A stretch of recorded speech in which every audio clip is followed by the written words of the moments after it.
Bien. Pues miren, primero, muchas gracias por la invitación a esta plática. Este, eh, Voy a dar una muy breve, digamos, información alrededor de la metodología. No voy a entrar en detalles por obvias razones, ¿no? Una plática muy general y más bien con el objetivo de mostrar un poco lo que se puede hacer en este campo y digamos, más que ver detalles ya muy técnicos, ¿no? Entonces, entiendo que la mayoría de ustedes no hace este tipo de cosas, entonces, pues, no quisiera meterme en detalles muy técnicos. Sí, hay uno que otro por ahí, pero trataría de que no, ¿no? Miren, a través de los años, pues uno conoce alumnos, conoce profesores y bueno, aquí hay algunos con los que hemos estado trabajando. Algunos son colegas de otras instituciones, Humberto San Martín, Héctor Domínguez, Javier Carmona es un colega que está trabajando con el doctor Vázquez, estamos teniendo una colaboración con ellos. Abraham, Edgar, Alexander, Samantha, en fin, varios de estos colegas han sido mis estudiantes, y bueno, actualmente estamos trabajando con otros, ¿no? Bueno, con electroquímica hemos empezado desde hace varios meses la interacción con Ignacio González y con Gregorio Guzmán, ¿no? El contenido es brevemente una motivación, algo de la metodología, lo que es la herramienta o el ingrediente principal, que son los campos de fuerza y algunas aplicaciones, ¿no? ¿Por qué usar una simulación molecular, no? Pongo cuatro rubros aquí y principalmente es para entender las interacciones moleculares en muchas aplicaciones tecnológicas, ¿no? Es una metodología que surgió hace alrededor de 65 años y con el uso de máquinas, de supercomputadoras y métodos cada vez más poderosos, pues se ha ido metiendo a muchísimas aplicaciones, ¿no? Otra razón es porque la investigación experimental, como ustedes saben, pues es principalmente empírica y requiere laboratorios muy costosos, ¿no? Entonces piensa que esta metodología puede apoyar justamente en, digamos, para entender y para proponer cosas, ¿no? La otra razón es porque los potenciales de interacción que se usan tienen deficiencias, voy a mostrar algunas, y se pueden mejorar, ¿no? Y la última es porque la simulación podría reproducir lo que se mide y después predecir propiedades para diseñar mejores experimentos, ¿no? Como consecuencia, pues mejores materiales u otro tipo de compuestos, ¿no? Esta es una figura que de alguna manera describe los diferentes alcances de esta metodología, ¿no? En la parte inferior izquierda tenemos la parte de estructura electrónica basada en los métodos de la química cuántica y en el eje de las X tenemos el tamaño del sistema y en el eje de las Y tenemos el tiempo, ¿no? Entonces, normalmente esta metodología se aplica, déjenme, perdón, abrir un lápiz por aquí para estar rayoneando. Esta metodología se aplica principalmente con moléculas aisladas o con muy pocas moléculas y es por esa razón que los tiempos, digamos, que se usan en este campo, pues son tiempos realmente pequeños, ¿no? Geometrías moleculares, distribuciones de carga, momentos dipolares son del tipo de cosas que se obtienen este, eh, cuando uno va a muchas moléculas, pues entra dentro del mundo de la mecánica estadística y, digamos, le llamamos nivel atomístico. Aquí voy a ejemplificar los tres escalas, digamos, a partir de agua por un lado y butanol por el otro, ¿no? Cuando yo junto esto para hacer un, digamos, un estado líquido, pues me encuentro con que el butanol pues no se mezcla totalmente con el agua y nos forma dos fases líquidas, ¿no? Una rica en butanol y la otra rica en agua, ¿no? Entonces, con esta metodología uno puede ir, digamos, a obtener propiedades en fase líquida, en el equilibrio líquido-vapor, líquido-líquido, etcétera, a nivel atomístico. Y aquí, digamos, necesitamos conocer de alguna manera esta interrelación, ¿no? De la cuántica con la mecánica estadística. Y la última parte tiene que ver con la dinámica de fluidos, que es una escala que le llamamos mesoscópica. Uno de los métodos que se usan es la dinámica de partículas disipativas, y en esta de aquí la idea es que moléculas como el butanol que estoy ejemplificando aquí, se pueden diseñar moléculas donde el número de átomos en una esferita tipo DPD, pues son más de uno, ¿no?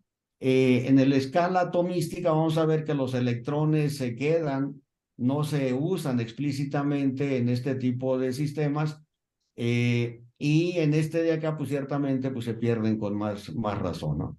Entonces va perdiendo, digamos, el detalle molecular, pero se avanza en el sentido de que puede uno trabajar con sistemas mucho más grandes, ¿no? Esta metodología se usa principalmente para estudiar sistemas poliméricos, por ejemplo, ¿no? Entonces, digamos, la parte de la química cuántica, está basada principalmente en las ecuaciones de Schrödinger, en las ecuaciones de DFT, Density Functional Theory, y entonces cuando uno resuelve esas ecuaciones, se requiere, entre otras cosas, conocer pues el potencial de interacción. Y en el caso de moléculas, por ejemplo, tenemos la interacción electrón-electrón, electrón-núcleo, núcleo-núcleo, se meten en esta ecuación, y lo que resulta cuando uno resuelve esto son básicamente dos cantidades, ¿no? O sea, la energía total que nos permite a través de diferencias de energía obtener espectros, la función de onda que nos da cuestiones de densidad electrónica, y a partir de eso obtener propiedades como la geometría molecular, el momento dipolar, etcétera, ¿no? Aquí les pongo un ejemplo de cómo cuando yo tengo un átomo ubicado en el lado izquierdo, ¿sí? Y tengo otro ubicado en el lado derecho, pues la interacción entre ellas normalmente, entre estos átomos normalmente es pequeño, y se consideran como gas ideal. Desde el punto de vista de la mecánica estadística, todas las ecuaciones del gas ideal se pueden demostrar sin necesidad de hacer uso de computadoras, ¿no? Se pueden hacer de manera analítica. Pero cuando uno tiene moléculas, en el caso de la química cuántica, pues la interacción electrón-electrón y en todas las que les mencioné, pues son, digamos, son muchas, y entonces se resuelven estos de manera numérica. Programas típicos que hay en el campo de la mecánica cuántica, pues es el programa Gaussian y el NWKem, ¿no? Y entonces, cuando uno tiene dos átomos, pues pensando aquí, ¿no? Yo quiero determinar la distancia de enlace entre estos dos átomos en una molécula. Lo que uno hace es un barrido de distancias, agarra un átomo y lo vamos acercando, ¿sí? Hasta llegar a una cierta distancia, y uno va calculando la energía en función de la distancia, ¿no? Se construye esta figura de aquí, y en el mínimo uno obtiene la distancia de enlace, y haciendo una aproximación en el mínimo, alrededor del mínimo, usando una ecuación, digamos, la ecuación del oscilador armónico, que la pongo aquí, o sea, es una parábola básicamente. Alrededor del mínimo uno puede, haciendo un ajuste no lineal, obtener la constante del resorte, ¿no? Entonces, estas cantidades, tanto la constante del resorte como la distancia de enlace, resulta que en una simulación de dinámica molecular nosotros las conservamos constantes, no cambian, y eso hace justamente que la dinámica molecular, como decía antes, se pueda desarrollar en tiempos, en tiempos muy grandes, ¿no? Porque no tenemos que hacer el cálculo explícito de las interacciones electrón-electrón, electrón-núcleo, núcleo-núcleo, ¿no? Entonces, desde el punto de vista de simulación molecular, tenemos en una molécula, déjenme quitar aquí esto, perdón. En ver si puedo quitar esto. Ahí está, ¿no? En una molécula como esta tenemos, es una molécula aislada, se comporta como gas ideal, y entonces tenemos distancias de enlace, ángulos de enlace y ángulos de torsión, que son los que promueven justamente la rotación de los átomos en la molécula, ¿no? Entonces, Este, aquí me está tapando algo esta parte. Ok. Entonces, lo que uno necesita para efectos de simular las distancias de enlace, como decíamos, son las constantes de los resortes, las distancias de enlace de equilibrio, el ángulo de equilibrio, la constante del resorte, asumiendo que se considera como un oscilador armónico, y en el caso de las torsiones se consideran como funciones periódicas tipo coseno, ¿no? Y entonces lo que uno extrae justamente de la química cuántica es información de los geometría molecular, o sea, las distancias de enlace, ángulos de enlace, y estos parámetros que aparecen por aquí, ¿no? Entonces, esos parámetros sí quisiera remarcar que en un tipo de dinámica se mantienen constantes y eso hace justamente que los cálculos se aceleren mucho, ¿no? Bien. ¿Cómo se obtienen esos parámetros? Bueno, los parámetros, digamos, a partir de estructura electrónica de moléculas aisladas. Es conveniente remarcar muy bien esto porque a nosotros no nos interesan las moléculas aisladas, nos interesan los líquidos principalmente o los sólidos, ¿no? Más que nada los líquidos, ¿no? Y entonces se obtienen, digamos, geometrías, barreras rotacionales y cargas atómicas para gases. Aquí pongo un ejemplo digamos, de cómo se comparan el momento dipolar que predicen esta metodología con el experimento para muchas moléculas, ¿no? Como pueden ver, en el eje de las X está el experimento, en el eje de las Y está el cálculo cuántico, y como pueden ver, el ajuste es bastante bueno, casi caen sobre la línea recta. Todos los que caen sobre la línea roja,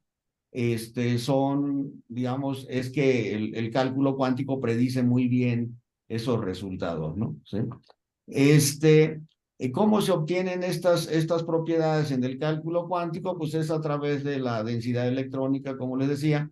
Hay una definición de momento dipolar a partir de esa variable y también hay una definición del momento dipolar en términos de carga, ¿no? O sea, lo que se mide en la mecánica cuántica en realidad es la densidad electrónica. Y entonces vamos a ver que después de eso, esa densidad electrónica se discretiza para obtener lo que se llaman cargas en una molécula, ¿no?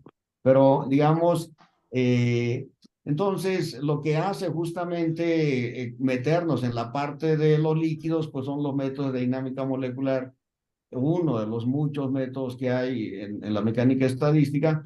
Y bueno, son métodos teórico-computacionales para obtener propiedades macroscópicas de la materia a partir de las interacciones moleculares, ¿no?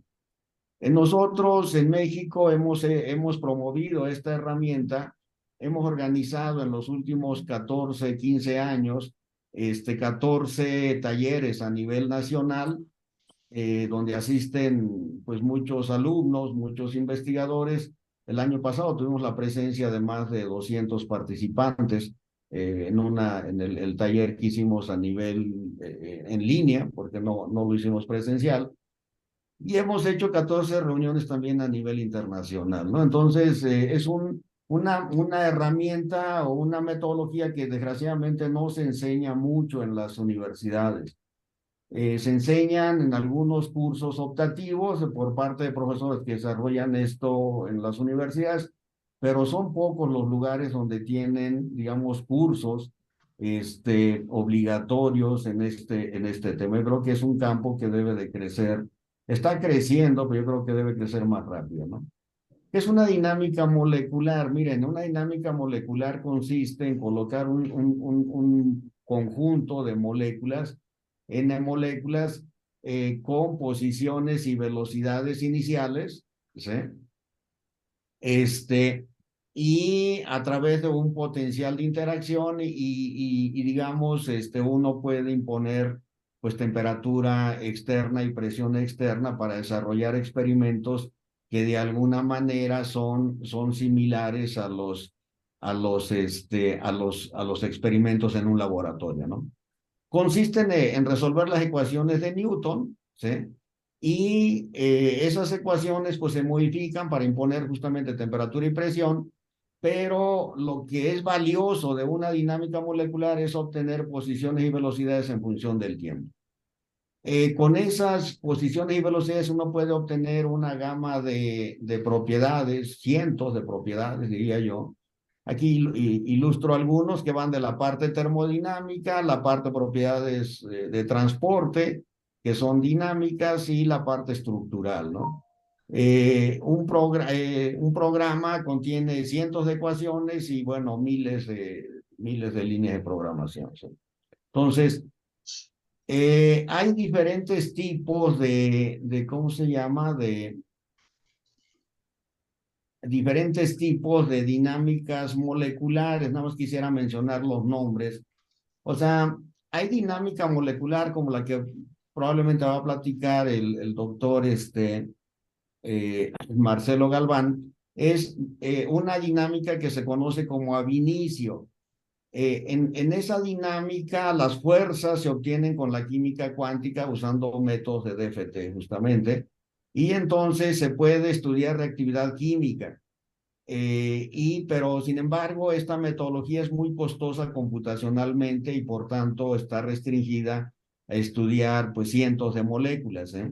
Hay varios programas que algunos son gratuitos, otros se venden, pero digamos, en esta metodología tiene la ventaja que se puede estudiar reactividad química. Sin embargo, los tamaños de los sistemas para estudiar líquidos generalmente son muy pequeños, ¿no? Los campos de fuerza con parámetros constantes, que son los que yo trabajo, se le conoce como dinámica molecular clásica. Es mucha más rápida que las dinámicas ab inicio, y aquí se puede uno usar miles o millones de moléculas, ¿no? No se puede estudiar reactividad química con la parte clásica con potenciales de parámetros constantes, y hay también varios campos de fuerza que se usan y han sido de alguna manera desarrollados para estudiar pues muchos sistemas, ¿no? Programas son gratuitos, afortunadamente, no tenemos que comprar este tipo de programas para desarrollar esto. También hay campos de fuerza reactivos, y la dinámica se conoce como dinámica reactiva. Los parámetros son constantes, pero se pueden obtener con métodos de estructura electrónica. Son mucho más rápidos que la dinámica ab inicio, y lo mismo que la dinámica con parámetros constantes se puede usar con miles y millones de moléculas, ¿no? Hay varios programas, igual que los de parámetros constantes, que tienen implementado este tipo de metodología, ¿no? En este caso, pues se puede estudiar justamente con este tipo de sistema, de metodología. Uno puede estudiar reacciones químicas y pues ver de alguna manera la composición del estado inicial y la composición del estado final. O sea, cuáles son los reactivos con los que empiezo y cuáles son los productos con los que termino, ¿no? Ciertamente esta metodología, pues igual que muchas de estas, están en desarrollo, ¿sí? Sobre todo en la parte que tiene que ver con la interacción molecular, ¿no? Y hay uno último que es una dinámica de campos de fuerza de grano grueso. Este, Esta dinámica está ligada con la teoría de la dinámica de fluidos. Es mucho más rápida que todas las dinámicas moleculares, ¿eh? Y hay programas como DLMeso, LAMMPS, AMBER, etcétera, que han puesto esta metodología y distribuyen estos programas también de manera gratuita, ¿no? Nosotros en este campo trabajamos, implementamos, bueno, en esta metodología, como pueden ver, un conjunto de átomos se engloba dentro de una esfera para hacer la simulación, de tal manera que el número de esferas que uno usa en este tipo de dinámicas es muy pequeña, cuando el número de átomos puede ser muy grande, ¿sí? Entonces, esta metodología está teniendo mucho éxito justamente en aplicaciones donde la parte reactiva no es importante, ¿no? En el 2006 publicamos una metodología para incluir la parte de interacciones electrostáticas, y ese método, digo, matemático, lo implementó amablemente el grupo del DLMeso en Inglaterra, ¿no? Eso lo hicimos en una colaboración que tuvimos con COMEX. En aquella época estaban interesados en estudiar, digamos, aditivos para agregar a la pintura. El problema es una mezcla multicomponentes con diferentes tamaños. Tienen coloides, que es el pigmento, tienen polímeros que son tamaños nanométricos y tienen el agua que eso es de unos cuantos angstrom. Entonces, la metodología que permite integrar esos tamaños, pues es justamente esta y la desarrollamos apoyados por ellos. Publicamos cuando teníamos todo ya para aplicarlo a la cuestión de los aditivos, resulta que desaparecieron del grupo, ¿no? Entonces, pues es una experiencia para nosotros muy buena porque nos permitieron desarrollar cosas, pero a la hora de, digamos, de aplicarlo, pues ya no nos dio tiempo, ¿no? El principal problema, creo yo, en esta metodología no es el desarrollo de las ecuaciones de movimiento, es más bien las interacciones moleculares, ¿no? En las interacciones moleculares son complejas, no hay un, digamos, pues un lugar, no hay una ecuación única, pero esta ecuación es la que de alguna manera ha dominado el mercado, ¿no? O sea, perdón, sí. A partir de interacciones electrostáticas, se pueden, digamos, incluir interacciones dipolares y termina uno con este último sumar. Como pueden ver, es una serie en potencias inversas de la distancia entre las partículas, ¿no? Esta es la ley de Coulomb, esta es un potencial muy popular en este campo que se conoce como potencial de Lennard-Jones. Y estos términos en este cuadrito verde, pues se pueden calcular, pero resulta que son muy costosos computacionalmente. Y entonces, pues, pues uno dice, bueno, lo sacrificamos y nos queda el primero y el último, y son los campos de fuerza más populares que hay, digamos, que se usan actualmente, ¿no? No voy a entrar en detalles, lo que quiero decir es que mucho del trabajo que se hace es sin incluir esta parte del círculo, del rectángulo verde, ¿no? ¿Sí? Este, si uno lo incluye, entramos en un medio, en un campo que se conoce como potenciales polarizables. Si no lo incluimos, se llaman potenciales no polarizables, son la mayoría de los campos de fuerza que se usan. Y debería decir aquí que en este tipo de ecuaciones las interacciones de puente de hidrógeno simplemente no se incluyen, ¿no? Están ausentes y eso es creo yo, es una deficiencia importante.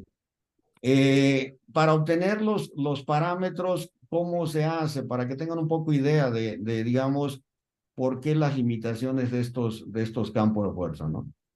Los parámetros que eran las cargas se obtienen de la química cuántica, como ya decía, y los parámetros de Lennard-Jones se obtienen con simulaciones en fase líquida usando Monte Carlo dinámica molecular, ¿no? Aquí pongo un diagrama de fases para hacerlo más sencillo. Tenemos la presión, temperatura, tenemos la fase de vapor, la fase líquida, el sólido.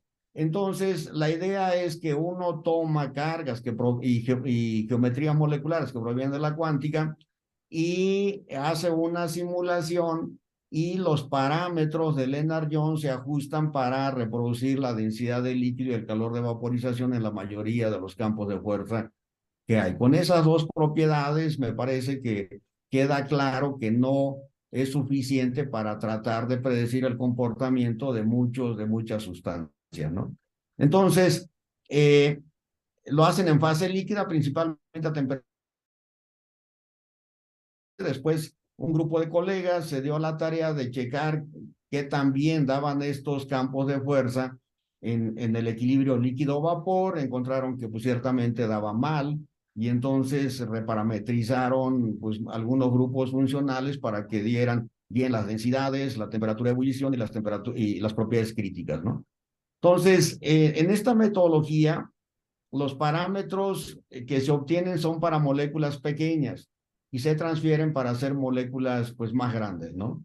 Entonces, difícilmente uno parametriza una molécula grande directamente, sino que más bien es como si fuera un Lego, ¿no? Uno tiene pedazos digamos, de campos de fuerza parametrizados en moléculas pequeñas y después de eso uno va construyendo moléculas más grandes, ¿no? ¿Sí? Se han hecho evaluaciones de campos de fuerza, aquí ya tenemos dos, o sea, en el 2012, un grupo, este, evaluó la capacidad de estos dos campos de fuerza que se desarrollaron para ser líquidos para ver si eran capaces de reproducir 7 propiedades en 150 líquidos orgánicos, ¿no? De las propiedades, varias propiedades no dan mal, como la densidad, por obvias razones, el delta H evaluación que se usan dentro del procedimiento de parametrización. Pero una que da bastante mal, diría yo, es la constante eléctrica, ¿no? La constante eléctrica se calcula en dinámica molecular usando esta ecuación donde esta M está relacionada con el momento dipolar del sistema y a su vez con el momento dipolar de las moléculas, o sea, las cargas en los átomos y las posiciones de los mismos, ¿no? Entonces, si uno ve esta figura, tenemos la constante eléctrica experimental en el eje de las X, la constante calculada en el eje de las Y, y al hacer la correlación se encuentra que la constante eléctrica calculada es casi la mitad del valor experimental, ¿no? Estas tres moléculas que pongo aquí están peor, son las peores, están por acá abajo.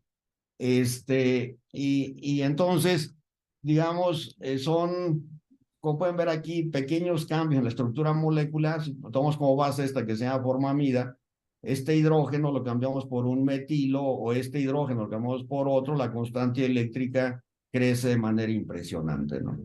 Entonces, hicimos otra evaluación nosotros en el 2018, y entonces vimos que también el valor de la constante eléctrica era una cosa sistemática, ¿no?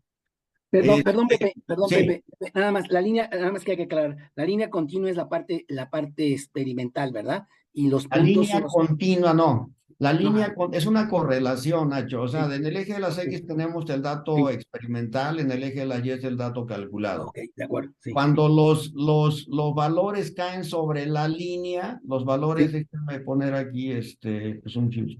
O sea, cuando caen en algún punto por aquí, quiere decir que el dato experimental y el dato calculado es el ok, mismo. perfecto, gracias. Entonces, no sé si te refieres a la línea negra, pero la Sí, línea esta de aquí, que está aquí en azul, justamente, sí, dice que los datos están sistemáticamente, los cálculos están sistemáticamente por abajo del por dato abajo, ok, experimental, ¿no? gracias, Entonces, estos valores que pongo aquí son los valores de estas moléculas cuando este valor debería estar por acá, ¿no? ok, Esta de acá debería estar por acá, ¿no? O sea, están terriblemente mal. Con estas tres moléculas las marco aquí porque fue la tesis de un alumno de maestría, doctorado, que justamente con una metodología que les voy a explicar en un minuto, pudimos poner estos valores en la línea, ¿no? O sea, pudimos reproducir el dato experimental, ¿no? ¿Sí? Entonces, aquí el mensaje es, las cargas que se obtienen de cálculos cuánticos, pues claramente no reproducen esta cantidad. Ustedes como experimentales siempre nos dicen que la constante eléctrica juega un papel muy relevante en problemas de solubilidad, ¿no? Entonces, es importante pues tratar de reproducirla, ¿no? ¿Sí? Entonces, ¿dónde está el problema? Pues bueno, están las cargas, justamente. Miren, hay muchos métodos para obtener cargas a partir de método de estructura electrónica. La carga, dicen los colegas de cuántica, que no es un observable, quiere decir que no se puede medir en un experimento, ¿no? Entonces, hay muchos métodos que describen de alguna manera un criterio para generar las cargas. Aquí pongo 1, 2, 3, 4, 5 para esta molécula. Y si ustedes ven el valor de la carga, por ejemplo, se concentran en el nitrógeno, pueden ver que cada método tiene diferentes valores, ¿no? Cuando uno pensaría, pues debería ser el mismo, ¿no? Entonces, la pregunta que surge aquí es justamente, pues, ¿cuál de todos estos métodos es el mejor? ¿Cuál es el conjunto de cargas que deberíamos de usar? Hicimos el ejercicio de poner esas cargas en una simulación molecular a 298 en bar. La formamida es líquida a 298. Entonces encontramos que dos de los métodos que vimos, pues nos dan un líquido que sería esto de aquí, ¿no? Y los otros tres, pues claramente nos dan sólidos, ¿no? Entonces, claramente, pues hay algo que no está bien en la descripción de las cargas, ¿no? ¿Sí? Entonces, otra muestra digamos, alrededor de esto hicimos un ejercicio, digamos, con esta molécula que es una hexanona son moléculas pequeñas, no son moléculas que, digamos así, son muy grandes, ¿no?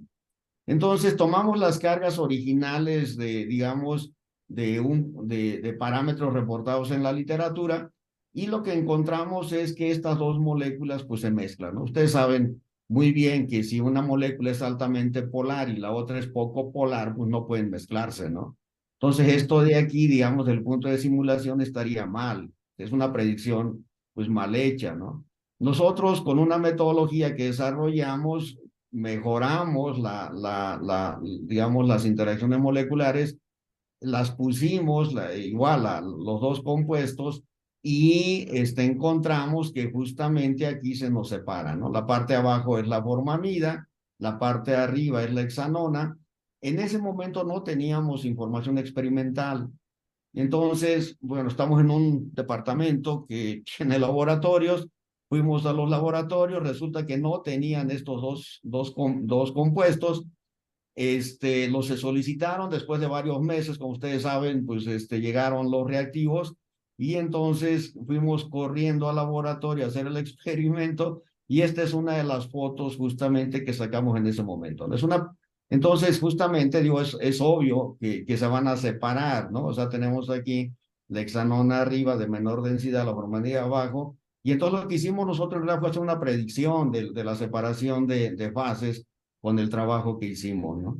Entonces, eh, después de eso, pues hemos hecho, Perdón, perdón, digamos, perdón, sí, Pepe, en la sí, anterior, con esas simulaciones, tú puedes predecir cómo está el rearreglo justo en la interfase de las moléculas, sobre todo tratando de pensar en las propuestas de Gibbs, que en la interfase tienes un gradiente de potencial químico. Eso lo puedes ver en tus sí, simulaciones, miren, cómo se miren, acomodan. lo que uno tiene, como decía, pues son las posiciones y velocidades.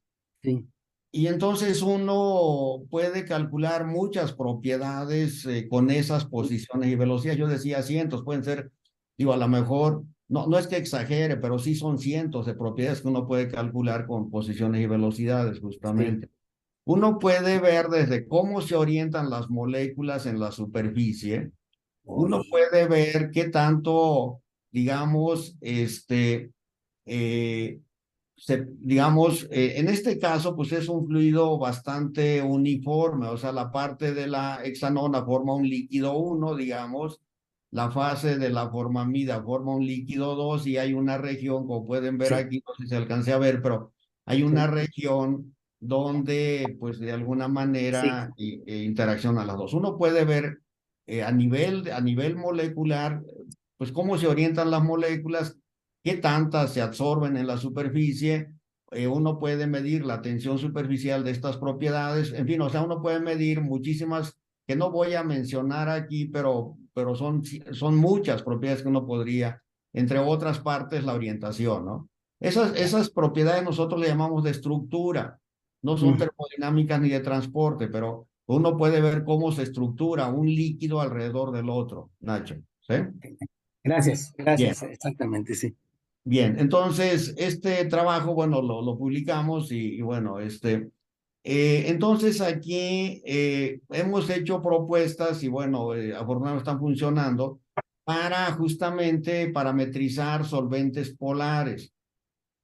Aquí pongo, o sea, el principal problema que les decía era la constante eléctrica, ¿no? Nosotros propusimos una metodología para obtener la constante dieléctrica a partir del momento dipolar de las moléculas, ¿no? O sea, lo que yo les decía es que el momento dipolar que proviene de la química cuántica es principalmente de moléculas aisladas que corresponden al gas, ¿no? Cuando uno hace un líquido, las moléculas están rodeadas de otras moléculas y entonces Ya, eso, la química cuántica de moléculas aisladas, pues no puede meterse en ese campo. Entonces, lo que nosotros hacemos es incrementar el momento dipolar de la molécula para incluir lo que le llamamos efectos de polarización efectiva. Y, digamos, si esta es la del gas, como pongo aquí, el momento dipolar del gas tiene un valor de constante eléctrica. Al ir aumentando el momento dipolar, vamos aumentando la constante dieléctrica y hasta que encontramos un momento dipolar que me reproduce la constante eléctrica experimental. Entonces, este momento dipolar me lleva a obtener cargas para líquidos, no para gases. Y entonces aquí es justamente una combinación de un trabajo, digamos, a nivel de estructura electrónica, pero acoplado con dinámica molecular, ¿no? Estamos trabajando en colaboración con el doctor Gázquez y Javier Carmona en esta metodología y justamente con la intención de tener una descripción adecuada de las interacciones electrónicas, sobre todo, que nos permitan encontrar el momento dipolar en líquidos que nos lleven a reproducir la constante eléctrica, ¿no? Esto es un método que lo publicamos ya hace varios años, en el 2015, pero que está funcionando bastante bien y afortunadamente la gente lo está usando, ¿no? Cuando uno cambia las cargas, pues cambian los parámetros de Lennard-Jones y entonces usamos la tensión superficial y la densidad del líquido para corregirlo, ¿no? Tenemos muchos trabajos publicados aquí menciono algunos, pero esta metodología, digamos, sí nos permite justamente parametrizar solventes. Lo hemos puesto a prueba en varios ejemplos, este es uno de ellos. Una cosa que nosotros le pedimos a nuestros modelos es que sean capaces de, por ejemplo, en un grupo funcional como los alcoholes o las cetonas, ¿no? O sea, ustedes saben, lo saben bien porque, digamos, hacen experimentos que cuando uno tiene, por ejemplo, la acetona es una molécula que se disuelve fácilmente en el agua. Pero si uno agrega butanona, la butanona ya no es totalmente soluble.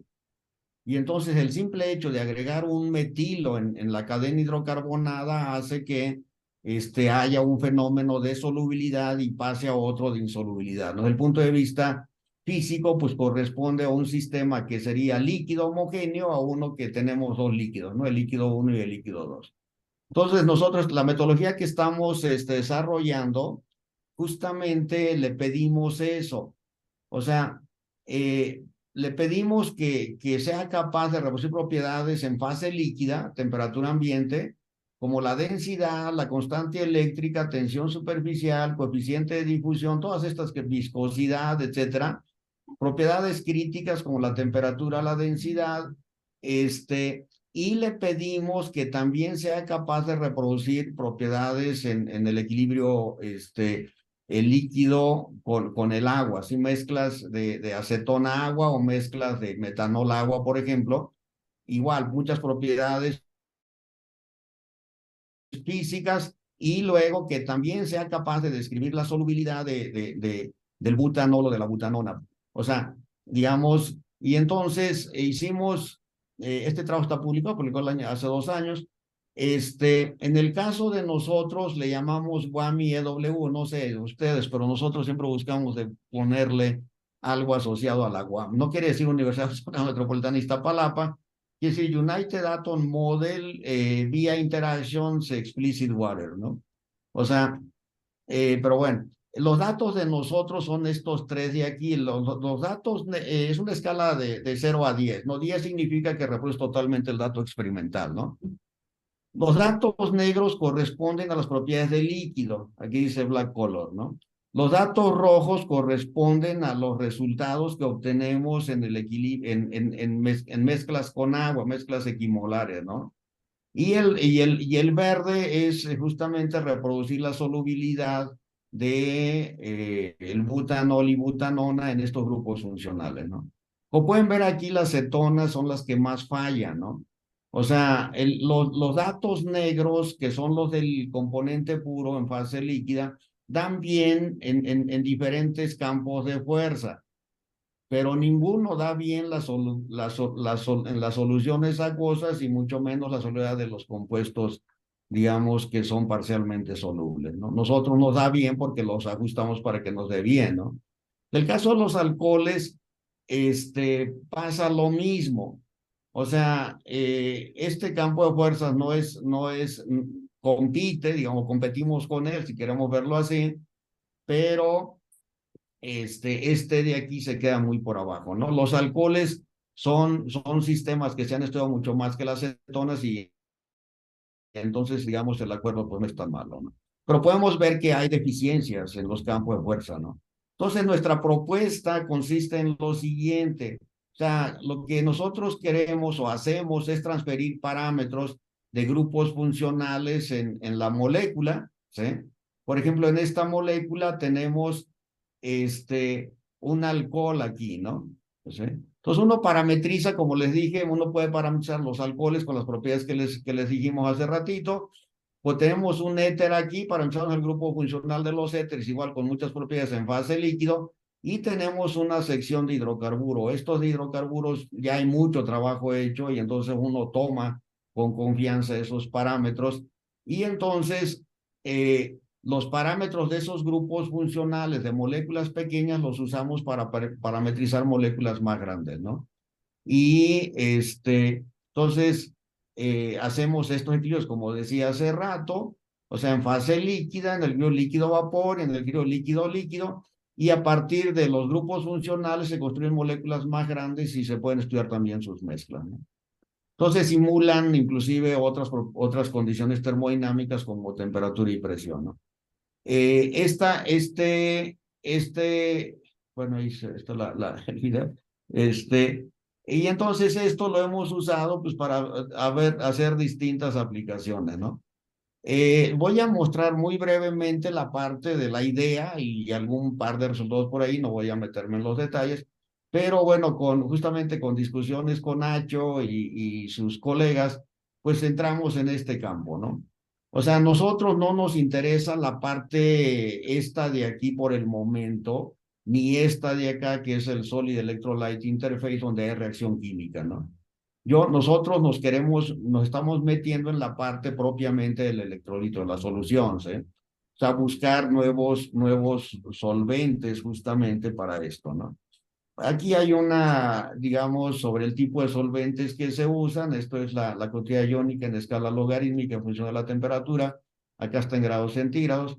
Entonces, lo puede verse que a altas temperaturas, mejor dicho, a bajas temperaturas, pues los solventes polares hacen un papel bastante razonable, pero bueno, con el tiempo pues, se están buscando otro tipo de compuestos y uno de los que está teniendo cierto éxito también pues, son los líquidos iónicos, ¿no? ¿Sí?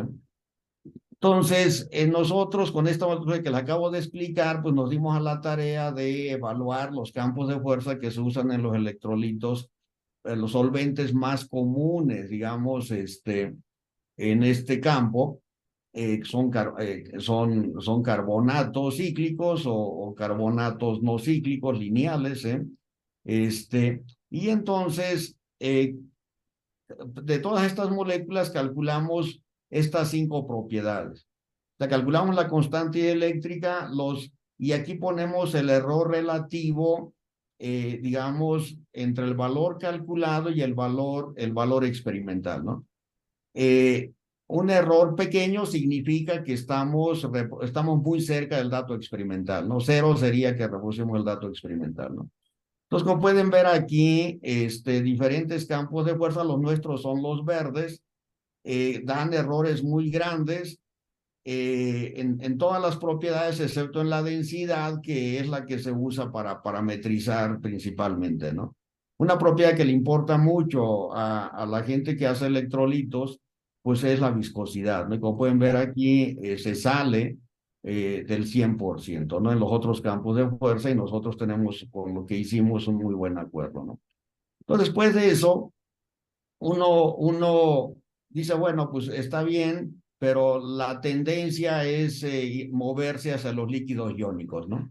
Los líquidos iónicos, pues ciertamente tienen un grado de dificultad mucho mayor por la cuestión de la interacción electrostática Claro. entre los iones positivos y negativos que forman cúmulos. Y entonces aquí en el 2019 hay un review, digamos, donde hacen un comparativo entre modelos polarizables y modelos no polarizables de iones, y aquí ponen con círculos, bueno, con símbolos vacíos, digamos, los modelos no polarizables, y los círculos, bueno, los resultados llenos son los polarizados. Como pueden ver ustedes, aquí es un diagrama de correlación. En el eje de las X tenemos el experimento, en el eje de las Y tenemos la simulación. Los que caen sobre la línea esta línea de aquí, pues reproducen el dato experimental, ¿no? Como pueden ver, los modelos no polarizados están muy mal, ¿no? Entonces, en el 2020-21, trabajando con Manuel Martínez y una alumna de licenciatura, Marta Serrano, pues les propuse el reto que con lo que nosotros hemos aprendido, yo pensaba que era posible mover estos puntos blancos a la línea, ¿no? Y tomaron el reto y entonces lo hicimos para muchas de estas moléculas que ellos tienen aquí, que son líquidos iónicos, con cargas de más menos uno. Una corriente que hay aquí es que para efectos de mejorar la difusión de los iones, la gente usando modelos no polarizables disminuye la carga para disminuir la atracción entre los iones, ¿no? Nosotros el reto era justamente con cargas de más menos uno en los iones, pues pasar los puntos blancos a que cayeran sobre la línea, ¿no? Nos llevó un poco menos de un año para publicar este trabajo y lo que vemos aquí, el modelo de nosotros es United Atom Model for Ionic Liquids, así le llamamos, que es un modelo no polarizable, mucho más rápido que los modelos polarizables. Aquí comparamos con un modelo polarizable que es el azul, y vemos que el error relativo justamente de los datos nuestros con los datos del modelo, de modelos polarizables es similar, ¿no? Y Totalmente. entonces justamente cumplimos eso, de que estos valores de aquí los subimos a la línea, ¿no? ¿Sí? Entonces, con lo que estamos desarrollando, vemos que sí va en la dirección correcta. Calculamos propiedades como la viscosidad. Aquí comparamos con el modelo polarizable, que es el azul. Los rojos son los datos nuestros y la conductividad iónica, ¿no? Entonces, son avances que tenemos. Estamos trabajando con Nacho en la parte digamos, de electrolitos, otros ya incluyendo litio explícitamente. No voy a mostrar los resultados aquí, pero digamos, la metodología que estamos implementando se ve que va en la dirección correcta, ¿no? Otro campo que hemos trabajado es digamos, en el medio ambiente. Esto es un problema de medio ambiente, la extracción de benceno de gasolina, por ejemplo. El benceno es cancerígeno y entonces pues se quiere extraer de la gasolina. No sé aquí si funciona hay una película que ahí está, ¿no? Ok, entonces tenemos justamente con líquidos iónicos, fue nuestra primera experiencia en realidad con líquidos iónicos. Tenemos un ion positivo, un ion negativo, se pone en presencia de una mezcla que simula de alguna manera la gasolina, dodecano-benceno. El benceno son los rojos, el líquido iónico está a la izquierda y la idea es que el benceno pues migre a la parte del líquido iónico. Y entonces aquí la idea pues es encontrar solventes que extraigan la mayor cantidad de benceno, ¿no? Lo estamos haciendo con diésel, con otro tipo de componentes, pero bueno, aquí presento uno como ejemplo de lo que podemos hacer, ¿no? Este es otro ejemplo de colaboración con colegas de la UNAM, ¿sí? Que ellos hacen estos materiales que se llaman Metal Organic Frameworks, los MOF famosos. A Raquel Ibarra está trabajando en el Instituto de Materiales en la UNAM. Tuvimos una colaboración, participó un alumno de licenciatura, un alumno de doctorado. Y entonces ellos, yo digo aquí desde la síntesis hasta la caracterización, ellos hacen todo, sintetizan y caracterizan los compuestos. Y entonces, pues la colaboración con nosotros fue alrededor de la simulación molecular justamente, ¿no? Entonces tomamos parámetros que vienen de la literatura, que son estos de aquí. O sea, perdón, esto es la cuestión de la absorción Absorción. de moléculas, en este caso era SO2, en material poroso, en función de la presión, ¿sí? Y entonces, lo que ellos miden son la línea esta negra, y uno cuando agarramos parámetros de la literatura, lo que obteníamos era esto. Con la metodología que nosotros desarrollamos, obtenemos los datos verdes, ¿no? O sea, reproducimos la información experimental, ¿no? ¿Sí? Eh, el último caso que estamos trabajando tiene que ver justamente con el ámbito de salud, ¿no? Hemos querido hacer esto hace varios tiempos, pero ahorita tenemos un postdoc, Fran José Salas está de postdoc con nosotros, Y entonces estamos trabajando digamos, compuesto que es un antiviral que es justamente que se usa, que se está usando ahorita para la cuestión del COVID. Y entonces este compuesto de aquí es sólido, para formar compuestos nuevos que se llaman cocristales, se combina con algunos de estos que sean coformadores, en donde para nosotros, desde el punto de vista de simulación, lo interesante es que son interacciones de puentes de hidrógeno, no son interacciones covalentes, se forman agregados moleculares, aquí está el favipiravir, aquí está en fin, o sea, forma arreglos moleculares a través de puentes de hidrógeno, y lo que se observa es que si uno mide la solubilidad del componente puro, ¿sí? En agua tiene 2.92 gramos por litro. Si uno lo combina con este de aquí a nivel de un nuevo cristal y ese nuevo cristal lo ponen en agua, la solubilidad se duplica prácticamente, ¿no? ¿Sí? Si se agrega en una solución iónica de fosfatos, aumenta en sí, simplemente el componente cuando lo ponen en esa solución aumenta, pero estos de acá que hacían un mal papel en el caso de agua, pues ahora pues lo pueden igual duplicar, ¿no? Entonces, este tipo de cosas, digamos, con el tipo de interacciones que nosotros estamos desarrollando, pueden ver aquí, tienen un alcohol, tienen un ácido, tienen un hidrocarburo, y entonces, si uno parametriza correctamente estas partes, pues vamos a poder hacer esto, que es lo que estamos haciendo. O sea, ya tenemos resultados que no voy a mostrar aquí, ¿no? Entonces, aquí lo que quiero terminar es con esto. O sea, se requiere, o sea, nosotros digamos parametrizar grupos funcionales, predecir propiedades, transferir, aquí no es predecir, aquí es reproducir, perdón, ¿sí? O sea, para reducir propiedades, transferir parámetros para predecir propiedades de nuevas moléculas, ¿no? Eso es lo que nosotros podemos hacer. Entonces, pero sin embargo, cuando uno va a generar nuevos solventes o nuevos materiales, necesitamos información experimental, ¿no?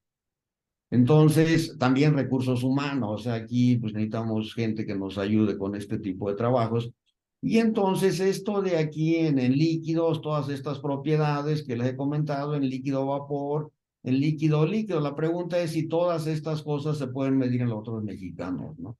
Si no se pueden medir, pues ciertamente pues estamos un tanto limitados para efectos de pues hacer predicciones razonables, ¿no? Dos conclusiones: los campos de fuerza de líquidos y polar y iónicos se pueden mejorar con la velocidad propuesta. Las expectativas para desarrollar solventes para electrolitos en baterías de litio y otras aplicaciones, ¿no? Son cosas que nosotros vemos bastante viable. Y bueno, finalmente, pues muchas gracias, ¿no? Muchísimas gracias, José Alejandro.